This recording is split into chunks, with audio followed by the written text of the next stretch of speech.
이렇게 A, B, C 이렇게 다양한 사람들과 내가 알아보는 과정을 하고 있다면 한 사람에게 감정적으로 매몰되지 않을 수 있습니다. 객관적인 시선을 가지고 세 사람을 바라볼 수 있게 돼요.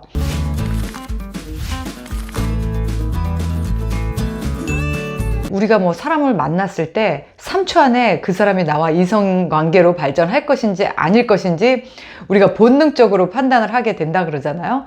그러니까 일단은 상대가 이성적으로 느껴지는 순간에 이제 썸으로 이어지는 거예요. 그런데 아예 상대가 이성적인 감정이나 호감이 전혀 일어나지 않는다면 우리가 흔히 말하는 사람은 좋은데 그냥 사람으로 보는 겁니다. 인간으로 보는 단계예요.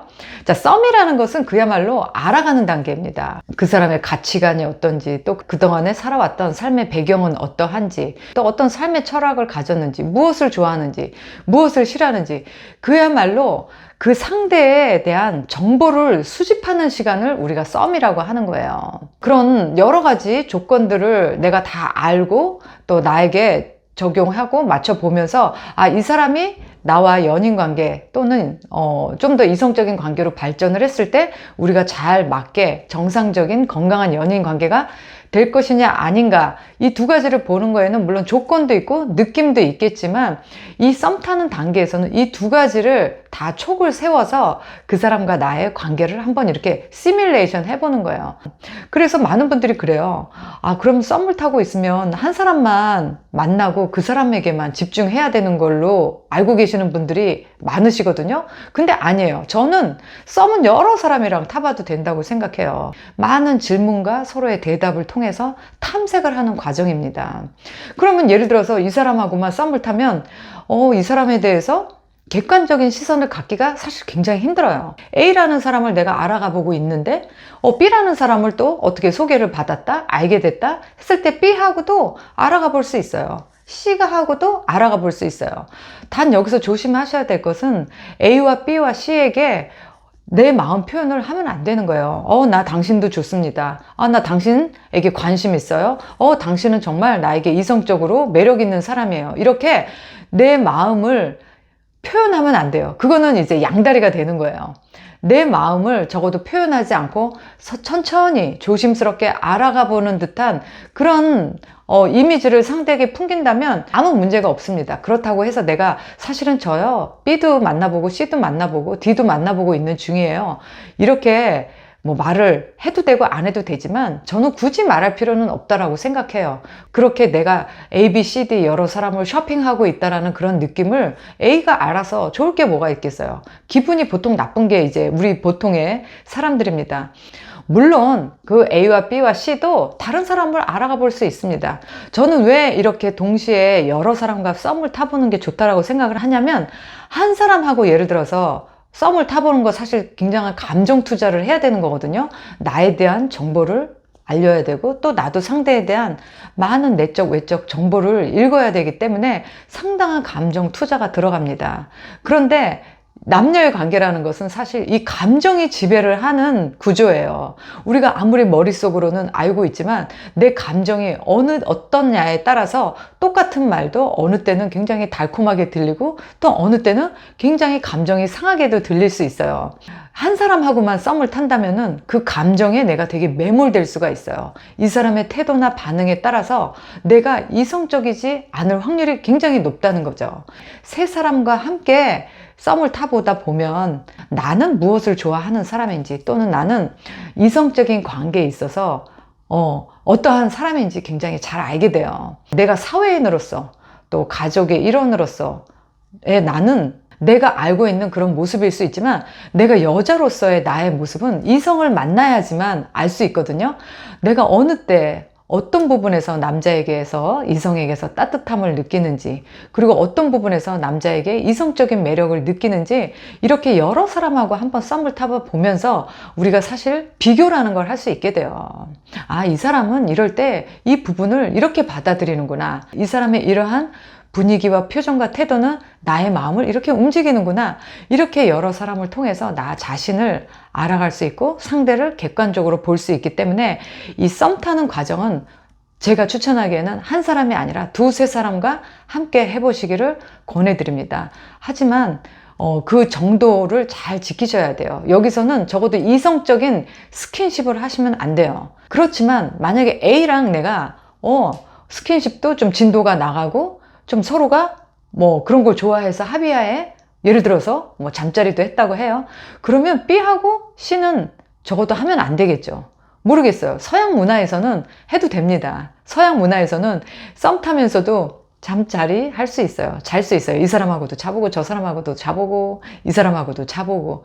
그런데 모르겠어요. 그거는 각자 개인마다 그것이 얼마나 중요하냐에 따라 달려있지만 그래도 한국 사람들, 우리 정도의 나이대의 사람들은 좀 도덕적으로, 윤리적으로 썸이라는 것을 적어도 세 사람하고 타면서 다 잠자리를 해보는 거? 글쎄, 그거 저는 아직은 그런 부분을 좀 받아들이기는 힘든 것 같은데, 그거는 좀 개인적인, 두 사람이 합의하에 할 수 있는 아주 개인적인 취향에, 또 개인적인 우선순위에 맡기도록 할게요.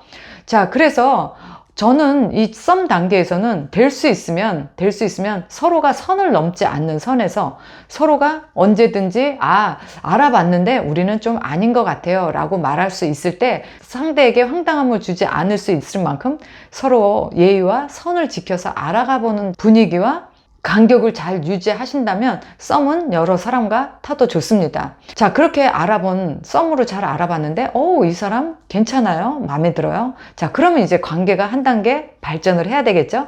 그걸 참 애매하게 우리는 보통 이제 사귄다, 뭐 연인이 된다, 뭐 오늘부터 1일이다 이렇게 이야기 하잖아요. 근데 저는 여기서 이 단계를 이렇게 이야기하고 싶어요. 익스클루시브를 준다. 서로에게 우리 이제 다른 이성에게는 관심 주지 말고 우리 서로에게만 각자 집중하자라고 서로 약속하는 단계입니다. 물론 그것도 이제 1차적인 연인으로 발전하는 관계죠. 다른 사람은 이제 안 만나는 거예요. 그리고 두 사람이 서로에게 집중을 하면서 각자 연인으로서 책임과 권리가 부여되는 순간입니다. 예를 들면 이런 거죠. 남사친이 있어요. 여사친이 있어요. 그럼 그 부분에 대해서 나는 내가 여자친구로서 또는 남자친구로서 당신이 여사친이 있는 거 싫어.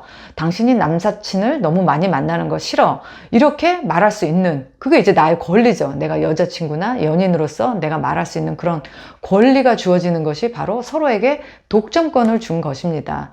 썸 타는 그런 기간을 저는 3개월을 둔다, 맥시멈 3개월을 둔다 하면 저는 이렇게 서로에게 독점권을 주고 우리 둘만 서로 알아가 보자. 우리 둘만 서로 집중을 해보자 라고 하는 단계는 6개월에서 한 1년 정도, 길면 1년 정도 이렇게 서로 익스클루시브를 주는 관계로 가면 좋을 것 같아요.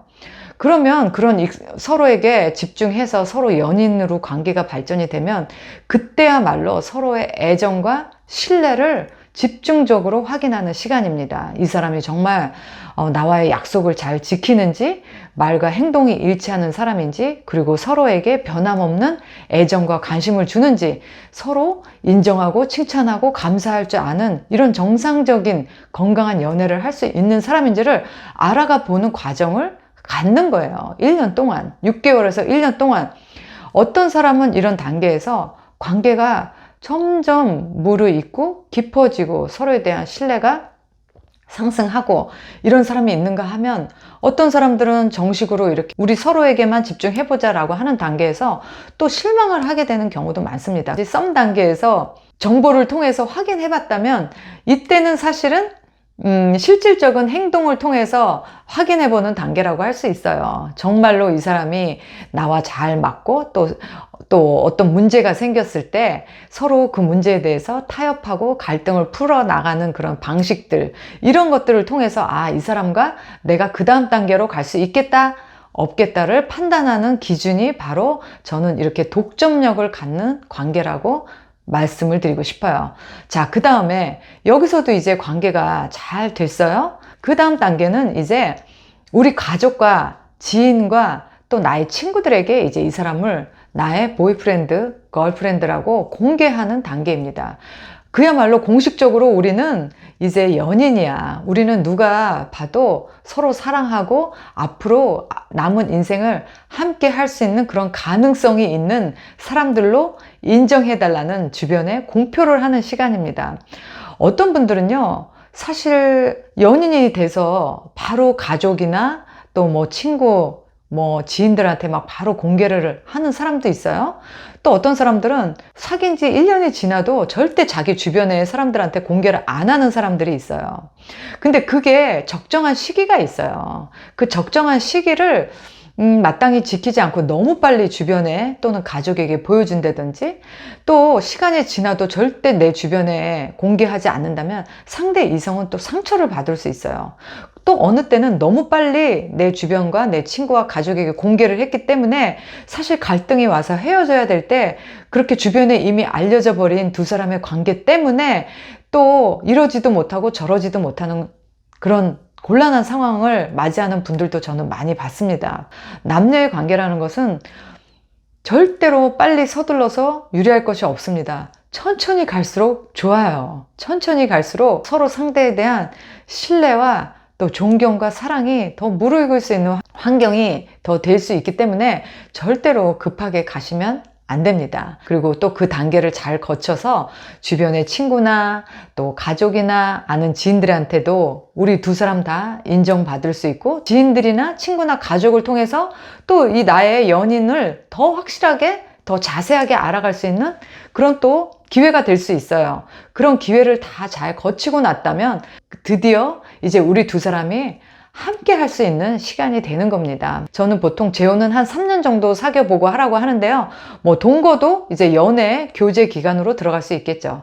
그래서 가장 중요한 것은 처음에 그 썸 단계, 그 다음에 우리 두 사람이 서로에게만 집중하기로 하는 그런 독점권을 주는 그 단계, 그 다음에 또 지인과 친구와 가족에게 공개하는 단계. 그래서 이 3단계를 여러분들이 잘 거치셨다면 이제 죽을 때까지 함께 해도 되는 관계라고 볼 수 있습니다. 제가 영상에서 지금 말씀드린 이 4가지 단계를 잘 밟으신다면 아마도 여러분들이 단기적 짝짓기를 하려고 하지 않는 이상 우리 모두 진심으로 사랑하는 내 짝을 만나서 내 마지막 남은 인생을 함께 서로 의지하고 동고동락하기를 원하는 그런 진실한 사랑을 찾는 분들이 여기에 계실 거라고 생각을 하기 때문에, 정말 그걸 원하신다면 제가 말씀드린 이 4단계를 잘 거치셔서 너무 성급하게 다가가거나 성급하게 결정하는 해서 실수를 범하는 일이 없도록 하시기를 당부를 드리고 싶습니다.